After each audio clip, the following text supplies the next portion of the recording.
les amis de l'Église baptiste centrale de la Rive-Sud. Bonjour à tous les membres. Premièrement, je vais faire quelques petites annonces. Premièrement, on continue à prier pour la situation. Je prie beaucoup de ce temps-ci que la volonté du Seigneur se fasse. Certains m'ont passé des commentaires, ils disaient, qu'est-ce qui se passe? On dirait que quand tu prêches, tu n'as pas l'air de bonne humeur dans ton assiette. Évidemment, c'est vrai, je le confesse. C'est effectivement pas, c'est pas pareil de prêcher quand vous êtes, je suis en présence de vous tous, et qu'on a cette synergie qui nous complète. Donc, nous sommes les membres des uns des autres. Puis là, j'ai un appel qui est de vous enseigner pour pouvoir faire de vous des disciples, comme Christ le souhaite. Donc, c'est ce qui est la grande commission, de faire des disciples. Puis, maintenant, je dois le faire par les médias sociaux. Donc, ça change un petit peu la donne. J'ai pas cette énergie que vous êtes capable de me transmettre lorsque on est réunis ensemble. Et donc, si vous saviez un petit peu le setup que j'ai pour faire la prédication, il n'y a rien de réjouissant, mais on s'arrange comme on peut. Puis par la grâce de Dieu, on accomplit quelque chose selon sa volonté quand même. Il y a notre frère Éric Léveillé qui parlait de quelqu'un qui dans son église qui s'appelle Jacqueline, qui est une travailleuse dans le domaine de la santé qui a attrapé le COVID-19. Donc, j'aimerais ça qu'on prie pour Jacqueline, que je ne connais pas, qu'on ne connaît pas, mais qui est une sœur en Christ, pour ce qui est du témoignage de frère Léveillé. Nathalie, la cousine de Michael, qui a attrapé le COVID-19 en France, selon les témoignages de Michael, se porte beaucoup mieux. Nos prières ont fonctionné. Donc, merci Seigneur, gloire à Dieu pour le résultat de la prière. Et vraiment, si on a prié pour une chose et que la chose s'accomplit ou s'améliore, eh bien, la gloire, elle va à Dieu définitivement. Donc, content pour vous, Nathalie. Vous avez entendu parler de mon ami Philippe, qui va dans une église de Sherbrooke, laquelle j'ai vu grandir. J'étais allé à l'église longtemps, pendant des années avec Philippe. Très bon ami à moi, avec qui j'avais une excellente relation, qui était l'agent de sécurité dans la région de Sherbrooke, dans un Walmart, qui s'est fait rentrer dedans qui s'est fait attaquer par le véhicule d'un client frustré. Parce que Philippe, son travail, c'était de créer la distanciation sociale pour pas que les gens soient tous dans le même paquet. Donc, il avait dû reprendre le couple en question et l'homme, fâché de ça, a foncé sur Philippe avec sa voiture. Il est dans un coma cérébral, c'est-à-dire ils l'ont mis dans un coma. Mais les nouvelles sont bonnes. Présentement, il y a des dizaines de milliers de personnes qui prient pour Philippe à travers le monde. Le post que je me suis empressé de faire parce que j'étais touché par la situation, parce que c'est un bon ami à moi. C'est un père de famille de 5 enfants. Il a à peine 35 ans. De mémoire, ses enfants ont tous en bas de 10 ans. Donc j'ai été vivement touché, bien évidemment. Le post qu'on a fait de l'église a rejoint environ 40 000 personnes tout près. Il y a eu des fonds qui ont été ramassés pour lui aussi à travers un site et il y a environ plus de 40 000 $ qui ont été ramassés à date. Et en fait, je rends gloire à Dieu pour les bonnes choses qui en sortent, mais certainement mon cœur est lourd et touché, attristé par ce qui se passe, parce qu'il est arrivé à Philippe. Je pense pas que Philippe avait besoin de ça dans sa vie, mais le Seigneur sait toutes choses, le Seigneur est en contrôle de toutes choses. Et le Seigneur permet ce genre de choses. Maintenant, qu'est-ce qui va se passer avec ça? Comment est-ce que Dieu va pouvoir être glorifié à la fin? J'en ai aucune idée, mais je suis convaincu que le Seigneur a un plan avec ça quand même. Les nouvelles sont encourageantes en ce sens où son système s'est mis à respirer par lui-même. Donc, mais ils l'ont laissé brancher aux dernières nouvelles sur des machines. Ils l'ont laissé brancher quand même. Et il y a eu une vive réaction à la voix de son épouse. Donc, j'en sais pas plus pour l'instant au moment où je fais cette vidéo. Les nouvelles viendront éventuellement. Donc, Pâques s'en vient. J'avais un message de préparer pour prêcher, ou en fait, c'est de l'enseignement dans l'Assemblée pour ce qui est de Pâques. Mais pour ce qui est de maintenant, je pense que je vais garder ce message-là pour l'année prochaine. Donc, le prochain message que vous allez avoir, c'est la suite du message qui parle de la doctrine des baptêmes, que j'ai dû couper en deux, donc comme vous avez vu, parce que c'était beaucoup trop long. À part ça, qu'est-ce que j'avais d'autre comme annonce? Donc, j'ai eu ce message, j'ai eu des commentaires concernant ce message-là, qui était un message où, en fait, quelques-uns de mes messages, que ça semblait un petit peu difficile, mais j'ai pas reçu ce message-là, ou difficile à recevoir. J'ai pas reçu ce message-là venant de gens qui sont amis ou membres de l'Église. Okay? C'est des gens, à travers les médias sociaux, la vidéo est publique, n'importe qui peut regarder la vidéo. Mais je comprends pourquoi ces gens-là ont cette pensée-là. C'est certain, si vous ne me connaissez pas, vous n'avez pas cette interaction parce que j'ai vraiment l'amour du monde de notre peuple dans l'église de Saint-Hubert. J'aime les gens, puis je crois que les gens me le rendent bien. C'est certain que je peux m'adresser à eux pour les besoins qui sont là. Donc, les prédications qui sont faites en ligne, c'est selon ce que l'Esprit m'a manifesté. Donc, il y a des besoins dans notre assemblée particulière. Ce ne sont pas, absolument, je ne mets pas mes prédications en ligne complètes de cette façon-là. C'est vraiment à cause des circonstances.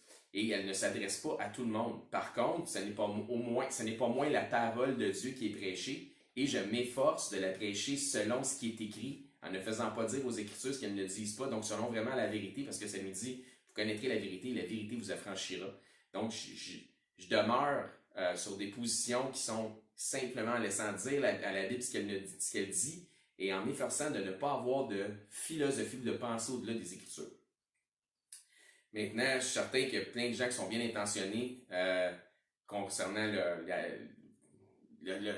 leur dévouement envers le Seigneur. Est-ce que ça veut dire qu'ils sont doctrinalement ou bibliquement corrects? Pas nécessairement. Puis le Seigneur sait, puis le Seigneur fait un travail. Mais ça nous dit aussi que la parole de Dieu, peu importe. Donc, c'est pas des messages pour emmener les gens à l'Évangile. C'est vraiment des messages pour le discipulat qui sont prêchés et qui vont être prêchés prochainement. Donc, que vous allez entendre tout au long du moment où du confinement comme ça.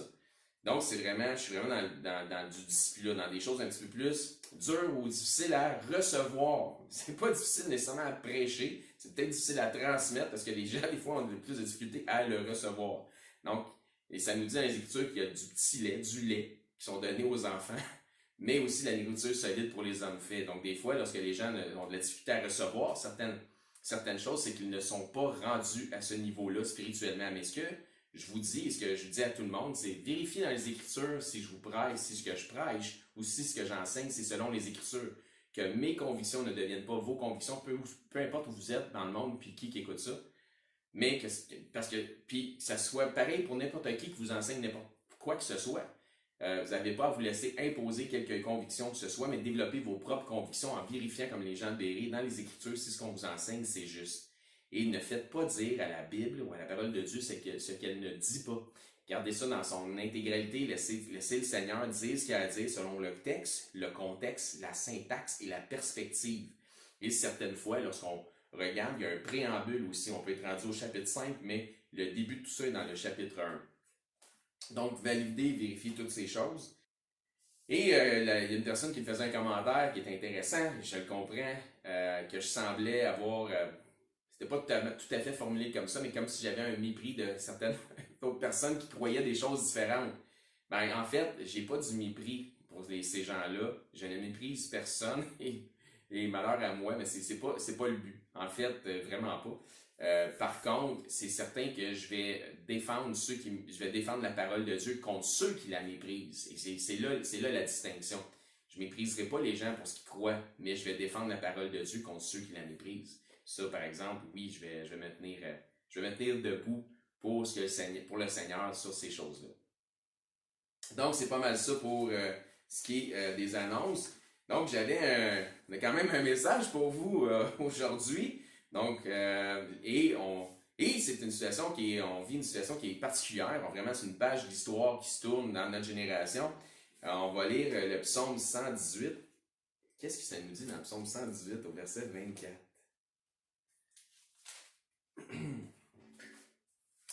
Ça nous dit là, 118, 24. non, pardon, je répète. C'est ici la journée que l'Éternel a faite. Ça, c'est aujourd'hui. C'est ici que la journée que l'Éternel a faite, qu'elle soit pour nous un sujet d'allégresse et de joie. Donc, c'est aujourd'hui, c'est la journée que l'Éternel a fait. Et c'est une journée où on doit être joyeux et rempli d'allégresse.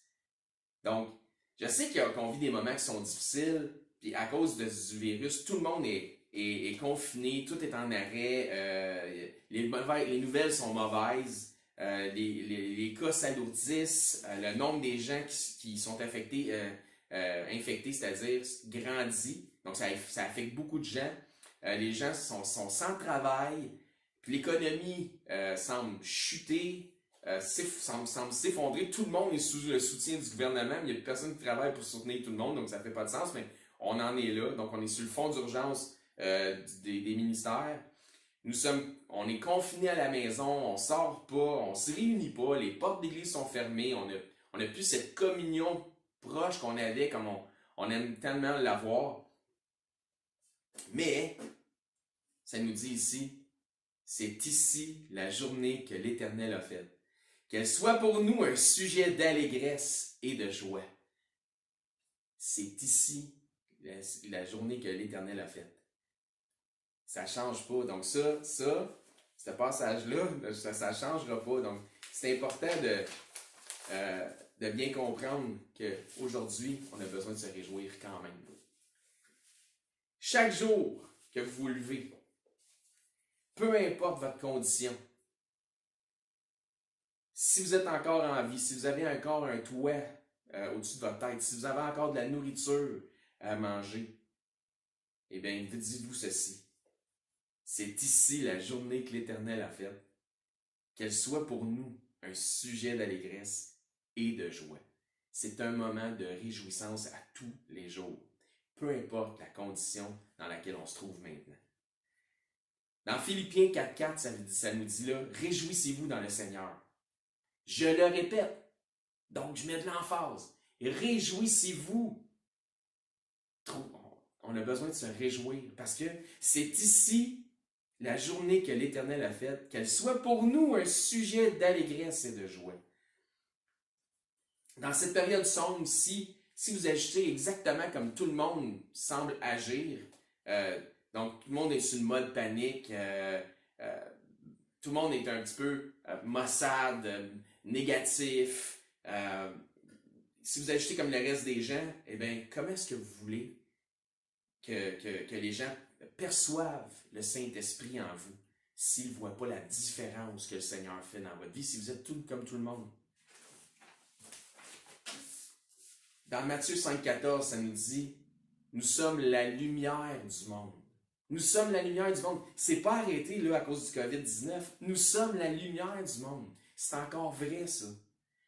Mais si on laisse cette situation-là nous affecter, puis avoir de l'impact sur notre attitude, sur notre esprit, mais c'est comme si on tamisait cette lumière-là que le Seigneur veut qu'il jaillisse, qu'il jaillisse de nous. Donc, on tamise la lumière du Saint-Esprit à l'intérieur de nous parce qu'on se laisse affecter par toutes les choses qui nous entourent. OK? Donc, pas nécessaire d'avoir une attitude négative, au contraire. Mais nous, on est là pour transmettre cette lumière. On est là pour vraiment illuminer le monde. Nous sommes la lumière du monde. Dans Matthieu 5.16, donc je viens de lire Matthieu 5.15, mais en fait, je viens de parler de Matthieu 5.15 qui dit que nous sommes la lumière du monde. Mais si on va dans Matthieu 5, verset 16, qu'est-ce que ça nous dit là?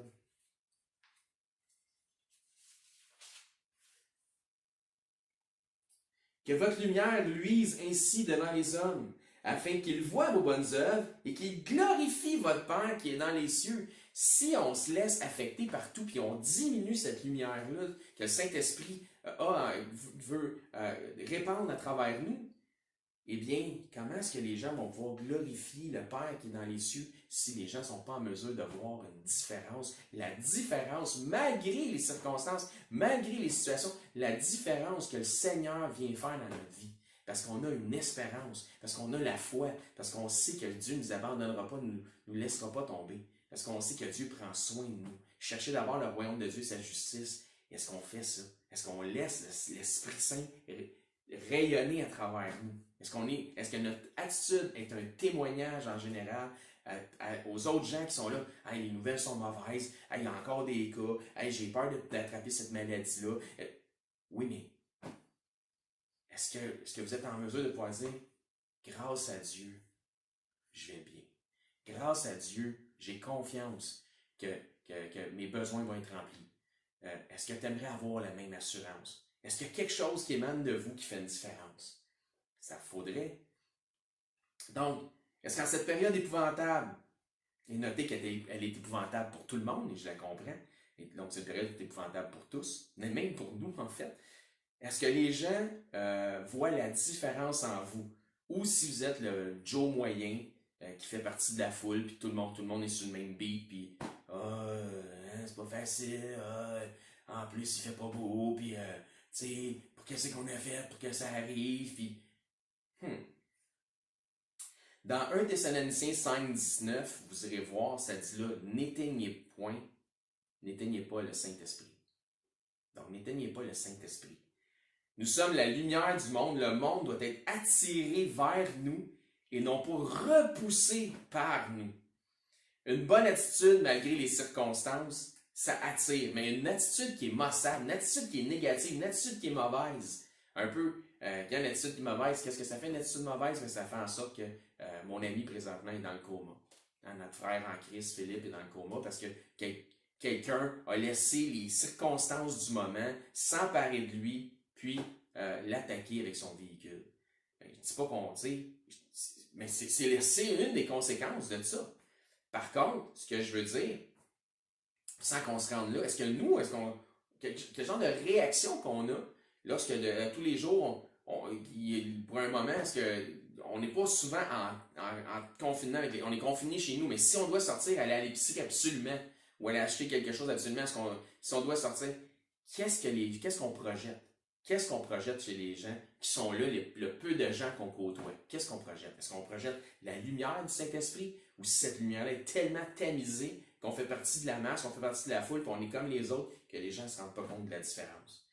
Imaginez là, vous êtes là, puis il y a quelqu'un qui dit, mais voyons, pourquoi vous avez l'air si heureux ou si heureuse? À cause de Jésus. Grâce à Dieu. Parce que je suis béni, puis je suis mieux que bien d'autres. Parce que c'est le cas. Encore une fois, ça nous dit, n'éteignez pas le Saint-Esprit. Nous sommes la lumière du monde. On doit attirer les gens à nous et non pas repousser les gens. Donc, une bonne attitude dans les circonstances, ça l'attire, mais une attitude maussade, ça déprimée, négative, ça va repousser les gens. Je dis ça parce que ça serait facile, présentement, de tomber dans ce piège-là, qui est un piège du diable, en fait. Ça serait facile de tomber dans ce piège-là du négativisme, puis dans cette période. Dans 1 Thessaloniciens 5,19, ça nous dit là, n'éteignez pas le Saint-Esprit. Mais comment est-ce qu'on peut arriver à éteindre le Saint-Esprit? Bien, ça nous le dit, c'est le fun, la Bible nous dit exactement comment. Et ça nous est proposé dans les versets avant de 1 Thessaloniciens 5,15, donc les 5,19. Donc avant 5,19, on va retrouver dans la partie du verset 15 comment ne pas éteindre le Saint-Esprit. Ça nous le dit là. Donc on va aller voir ça. 1 Thessaloniciens.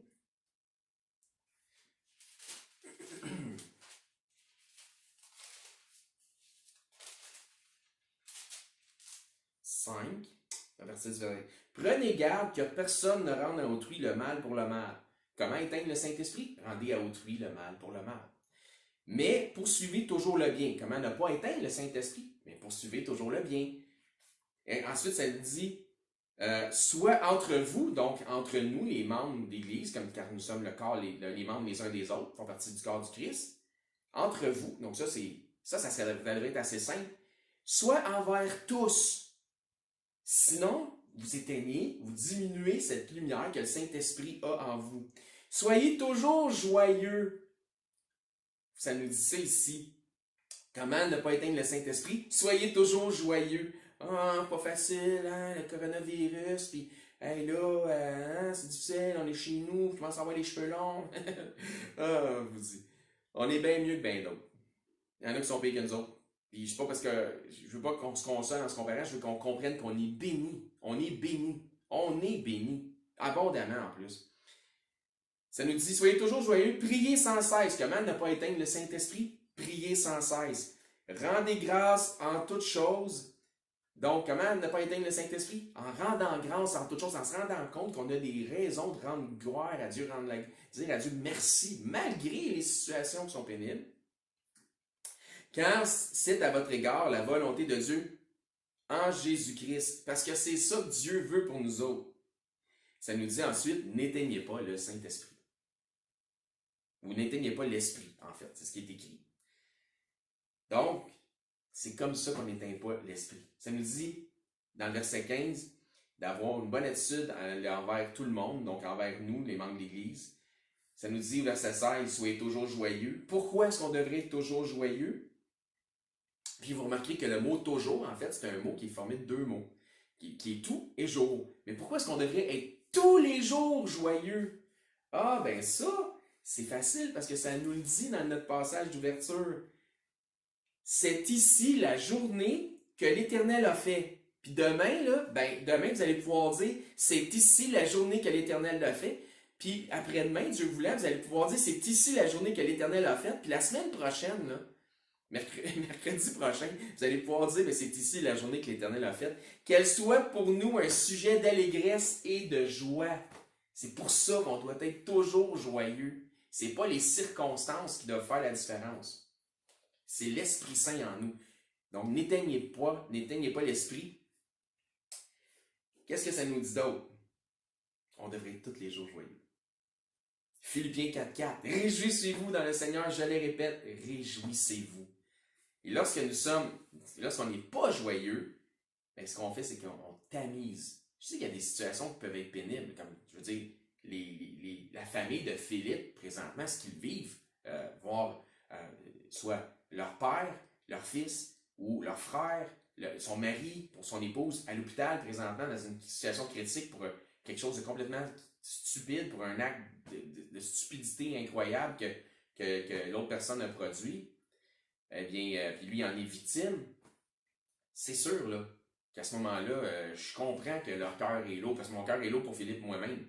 Il n'y a pas de mais, ça nous dit aussi de pleurer avec ceux qui pleurent, mais aussi de se réjouir avec ceux qui se réjouissent. Donc il y a un temps pour chaque chose. Là, pour eux, c'est un temps d'être dans une situation où la situation est pas rose, puis tu sais, de vraiment implorer le Seigneur pour pouvoir guérir Philippe. Puis ça, moi, c'est ma prière. Je suis sûr que Philippe se relève de ça. Puis je sais pas ce que le Seigneur va faire avec ça, mais c'est sûr que vraiment, mon souhait fort, ma prière devant le Seigneur, c'est qu'il s'en sorte grandi, que ça puisse faire quelque chose pour le témoignage de Dieu. Déjà, je sens qu'il y a quelque chose qui se produit pour le témoignage du Seigneur, puis je peux rendre gloire à Dieu pour ça, mais certainement, je suis pas content de ce qui se passe pour Philippe, mais je vois que les gens sont mis en prière à travers le monde pour Philippe. C'est immense ce qui se passe. Les gens sont touchés par ce qu'il vit. Et si ce qui s'est passé peut apporter une autre personne à Christ, si ce qui vient de se passer dans la vie de Philippe peut apporter une autre personne à Christ, mais est-ce que ça ne serait pas un sujet de réjouissance? Absolument. Plate, mais absolument. Et j'aime ce gars-là, j'aime ce type-là, j'ai vraiment... Et que j'ai hâte d'y reparler. J'ai hâte de... Mais ça, c'est vraiment lourd, je suis vraiment triste pour lui et sa famille, ça me fait quelque chose. Donc, mais c'est ici la journée que l'Éternel a faite, qu'on soit joyeux, qu'on se réjouisse, qu'on soit dans l'allégresse, quand même, qu'on ne faut pas éteindre le Saint-Esprit, donc il faut faire les choses que ça nous dit du verset 15 au verset 19 pour ne pas éteindre le Saint-Esprit dans 1 Thessaloniciens 5. Ça nous dit aussi de prier pourquoi? Pour garder l'esprit allumé. Ça nous dit prier, ici au verset 17, prier sans cesse. Pourquoi? Pour garder l'esprit allumé en nous. Parce que c'est cette communion avec Dieu qui fait en sorte que cet esprit-là reste allumé en nous. Parce que Dieu est esprit, puis il souhaite que nous l'adorions en esprit et en vérité. Donc, son esprit communique avec notre esprit, et c'est ça qui fait en sorte, c'est l'esprit qui nous fait dire que Dieu est notre Père. Hein, ça dit, donc, on peut dire Abba, tu sais, Papa, Père Céleste, Dieu, c'est notre Père, parce que l'Esprit rend témoignage à notre esprit que nous sommes enfants de Dieu. Et ça, c'est un privilège que d'être enfant de Dieu.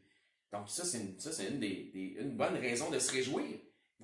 Peut-être que le coronavirus, peut-être qu'on est confiné, peut-être que les finances, ça va pas bien, peut-être que tout va mal finalement au niveau des choses mondaines de cette vie, mais au niveau des choses spirituelles, ça va bien. Ça nous dit, donc, juste le fait de pouvoir dire, d'avoir le privilège d'être enfant de Dieu, c'est une raison de se réjouir. Ça nous dit aussi, rendez grâce en toutes choses.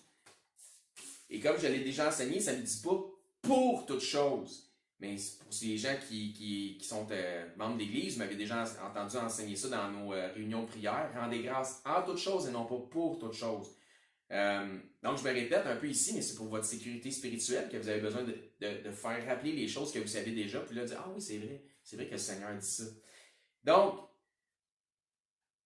et ça veut dire quoi de pouvoir, ça dit ici, verset 18, rendez grâce en toutes choses et non pas pour toutes choses. Donc, en toutes choses. C'est un peu comme ce qui se passe, hein, je reviens avec mon ami Philippe.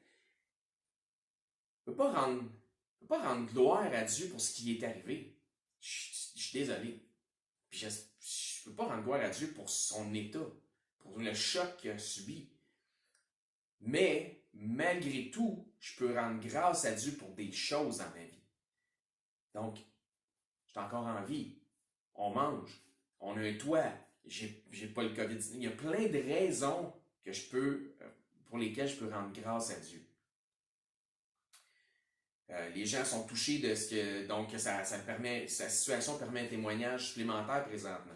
Et je vous dis juste l'histoire du COVID-19 présentement, c'est une raison de pouvoir témoigner aux gens. Donc, il y a plein de choses pour lesquelles on peut rendre gloire à Dieu, donc on peut rendre grâce à Dieu en toutes choses, mais pas nécessairement pour toutes choses. Donc, malgré les circonstances, si on ne veut pas éteindre l'esprit, il faut trouver des raisons de dire merci Seigneur pour certaines de nos choses. Et ça va rendre votre journée pas mal plus agréable si vous trouvez des raisons de remercier le Seigneur. Bon, maintenant, pourquoi? Parce que ça nous dit ici, c'est ici la journée que l'Éternel a faite, qu'elle soit pour nous un sujet d'allégresse et de joie. Donc, il y a des raisons d'être heureux aujourd'hui. Il faut simplement les trouver. Donc, comme dans mon cas, quand je me rends au travail, parce que je travaille, c'est pour ça que je sais que ça ne savent pas, je suis bivocationnel, donc j'ai un travail à temps plein. Et je travaille encore présentement, pendant la crise, je travaille encore, et on est au début du mois d'avril, je travaille encore 5 jours par semaine. Donc j'ai cette grâce de faire partie de ceux qui sont dans un domaine essentiel, et de tous les employés, le seul qui demeure dans mon département donc sur plusieurs employés, pour pouvoir répondre à la demande pour l'instant, par la grâce du Seigneur. Et pour combien de temps ça va durer, je ne sais pas, mais c'est moi présentement qui s'en occupe. Donc, gloire à Dieu, parce que je suis capable de. On a encore un revenu qui rentre. Mais ce que je veux dire, c'est que quand je me rends au travail, le Seigneur permet que sur la route, je vois des chevreuils. Puis à chaque fois que je vois des chevreuils, puis je me dis, bon sang, je suis donc béni. Peu importe ma circonstance, peu importe comment ma journée ça a commencé, quand je vois des chevreuils, je me dis, bon sang, que je suis béni de pouvoir voir un si bel animal, puis Dieu le permet. Fait qu'à chaque fois que j'en vois, je suis là, gloire à Dieu. Je rends gloire à Dieu à chaque fois dans mon véhicule, je vois des chevreuils. Mais depuis que je fais ça, je vous dis, j'en vois pratiquement tous les jours. Et je ne sais pas si les autres automobilistes qui sont sur les mêmes routes que moi les voient. J'en ai aucune idée, mais pour moi, c'est un sujet de bénédiction de pouvoir voir des chevreuils gambader comme ça sur le bord des champs, sur le bord des routes. Et je trouve ça absolument merveilleux. Fait que moi, je rends gloire à Dieu pour ces choses-là. Fait qu'il y a plein de raisons pourquoi on peut rendre gloire à Dieu, malgré les circonstances. Donc, je sais que les temps ne sont pas faciles, mais d'avoir une mauvaise attitude et d'éteindre le Saint-Esprit, ça aiderait à rien. Donc, ça aiderait pas. Ça, c'est certain. Donc, gardons donc un bon esprit. Donc, c'est mon exhortation du jour. Une bonne attitude, soyons reconnaissants, puis réjouissons-nous, parce que c'est ici la journée que l'Éternel a faite. Hein? C'est ça que ça nous dit ici. C'est ici la journée que l'Éternel a faite, qu'elle soit pour nous un sujet d'allégresse et un sujet de joie, en fait. Le Seigneur, là, il est bon pour nous, on est béni au-dessus de ce qu'on mérite déjà.